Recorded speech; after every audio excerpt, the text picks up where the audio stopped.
Happy Homebrew Wednesday. Have I got a beer? Yes I do. There it is there. Oh my god, look at all the shit at the bottom. Moved the keg and all the crap in the bottom of the keg has fluffed up. Anyway, it doesn't really matter because, you know, it is, this is it. This is like dry hopping or something, isn't it? In the glass. So I'm telling myself anyway. This is the Mosaic, 644 Mosaic. This was the one from the Jim Payne Memorial Brewday. I mean, it's looking pretty good. It's obviously not clear. As I say, I've just moved the keg, so it's not going to be clear. I don't think it was clear anyway, to be honest. A lot of amount of hops in. It's never going to be. It looks okay though. Nice little white head as well too on it, which is always pretty impressive. Going on. It smells great. It smells really great. It just smells so fruity. It smells like a cross between mango and pineapple.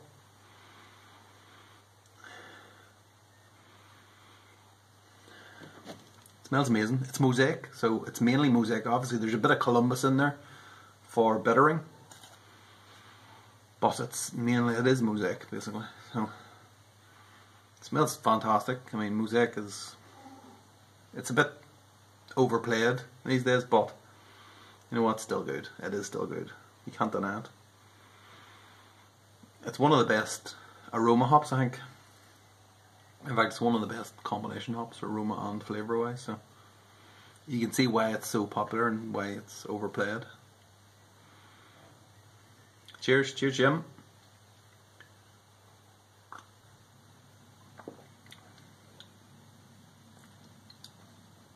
Oh man, the flavour's just the same. The flavour's like,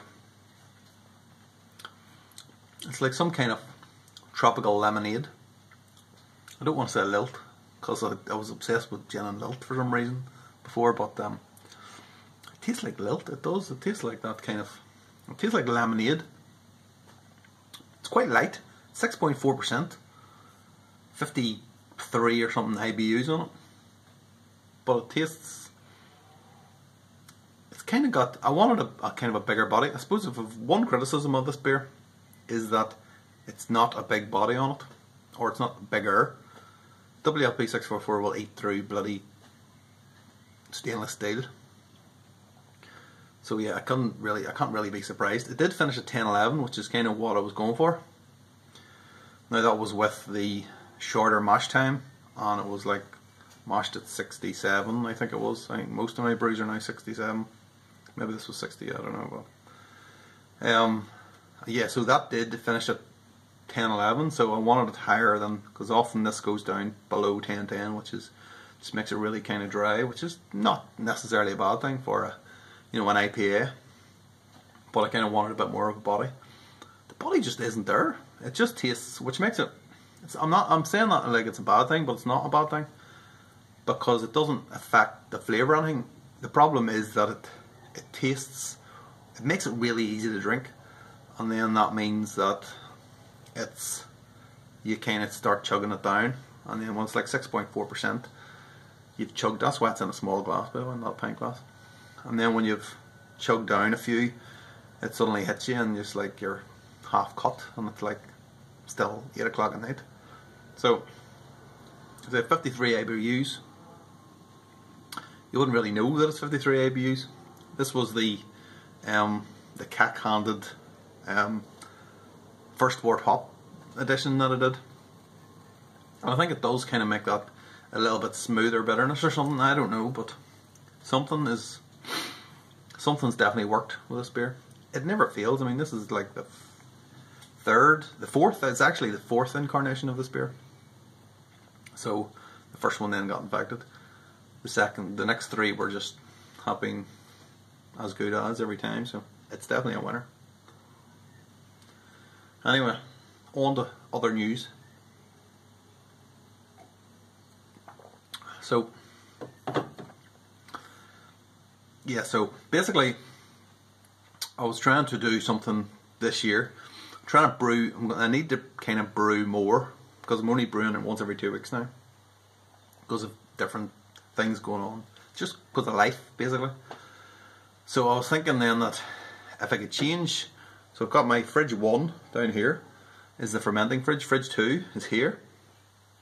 It's the beer fridge, which is actually quite full because of like literally the dribble. Before I got that Mosaic in the keg last weekend, I had like literally a dribble left in the other keg, and that was not good, so I actually bought a load of beer.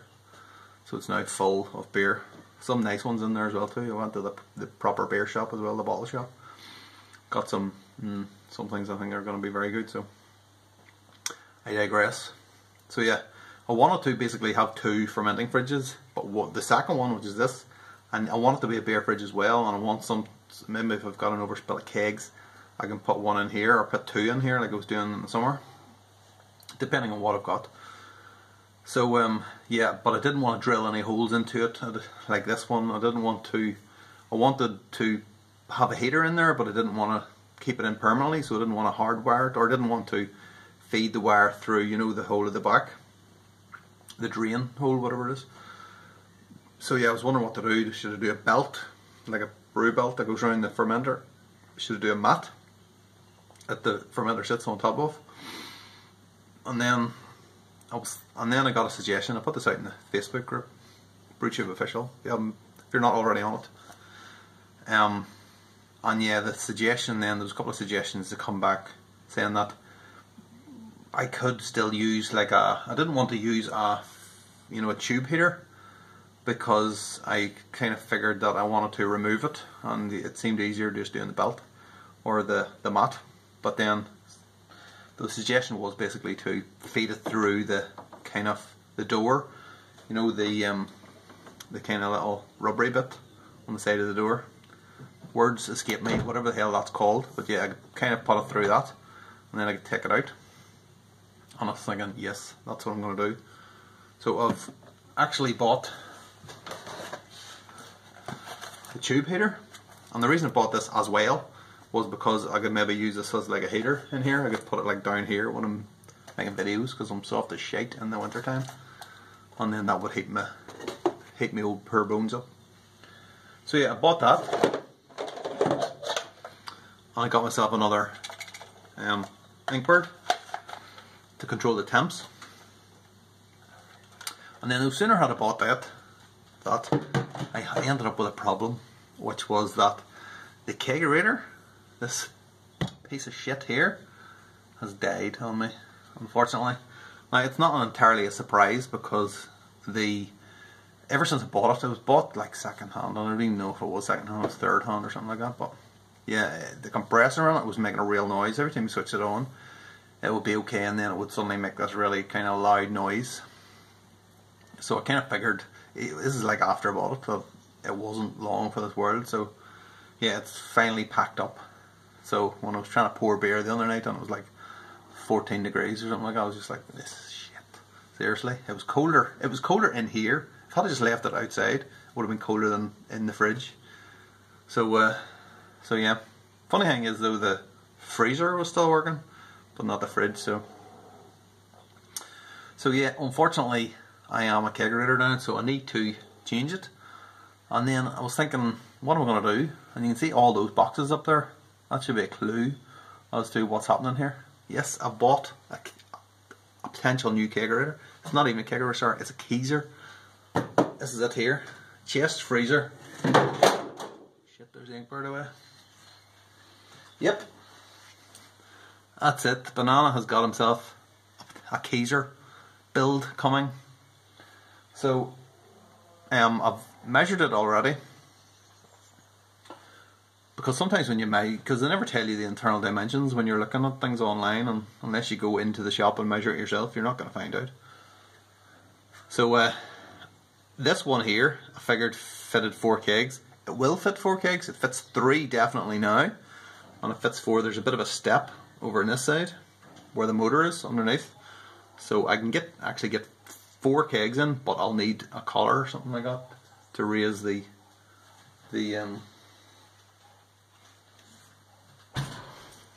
top up, the lid. So that is going to be on the cards for the next. I'm trying to do that. I'm not in any major rush really. I would like it all done and dusted by June. Now it's April now, so that should give me plenty of time. I should have it done by then, surely. It's not that hard, is it? Surely not.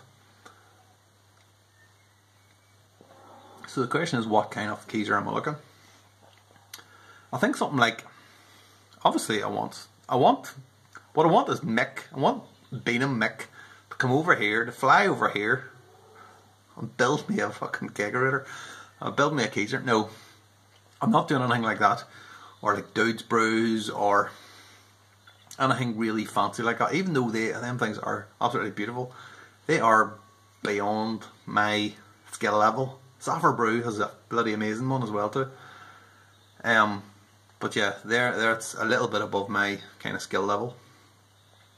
So that just leaving it like that, which is not ideal because I can only get 3 kegs in there when I should be able to get 4. And I don't want to. I've obviously got the Perlic taps. Up there I've got 3 of them, so I want to fit the taps, but I don't want to void the warranty basically. So that leaves one kind of answer, which is building a collar, and then I can put the taps through the collar. I can put the gas ball. I'm not keeping the gas ball in the gas inside, at least not yet, or not in the long term. I can put it down the side and I can drill a hole and feed it through the collar as well. Temperature probe and everything. So that is the plan.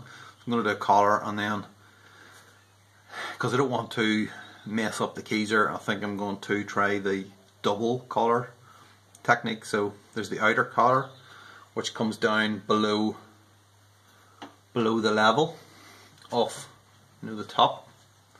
So it's coming, if I can do this, it's coming down below this. So it's coming down to about there, and then there's a second layer, second collar inside, which then rests on this, and then that way it's still stable, and I can fit the lid to the collar. And then when you do that, it's not going to tip over or anything like that, because obviously the collar is down here somewhere.